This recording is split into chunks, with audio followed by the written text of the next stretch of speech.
mission were available. It seemed simple, but she knew the place had to have Grim hidden somewhere.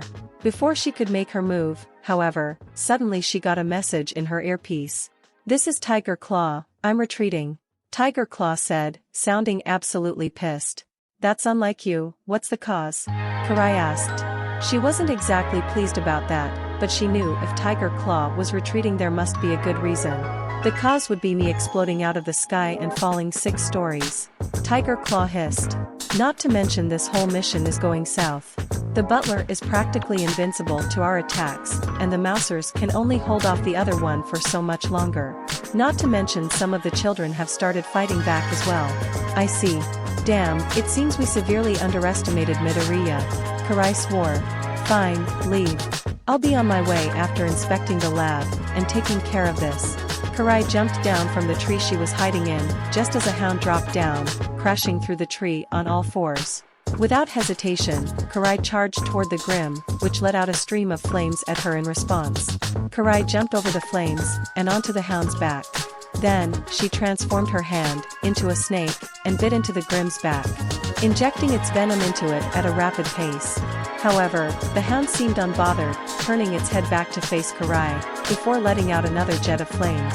Karai managed to jump off in time, leaping into the air and landing a few yards in front of the hound. The hound turned its head back at her, before looking up. "Oh whoa whoa, it's calling for help. I wanted to stick around and see if my poison eventually kicked in, but it seems like I'll just have to conclude that it doesn't," Karai thought to herself, before jumping away onto one of the trees, and attempting to flee. The Midoriya Foundation attack is a failure, requesting immediate retrieval. "Oh whoa whoa." Karai looked back, and saw the hound following her, flying through the air to chase her down. How annoyingly persistent. Fortunately, Hirojiri had already opened a portal, just a few feet in front of her, thanks to her positional locator. Father won't be pleased about this. Karai thought, as she leapt into the portal, leaving the Foundation grounds, as the portal closed behind her. XXXXXXXXXXXXXXXXXXX. Dink, dink, dink, dink. Ochako, Todoroki, and Bakugo sat in an ice dome, created by Todoroki, trying to catch their breaths. Bakugo's arms were sore, Todoroki was using his flames to fight off his frostbite, and Ochako was only still standing thanks to the adrenaline. And all of them were covered head to toe in wounds. Where the fuck are all the other heroes? Bakugo shouted. Haven't they seen the giant fucking starfish yet? The villains are likely doing something to keep them from noticing. Todoroki speculated. Otherwise All Might would have already taken care of this. Which means we can't rely on outside help.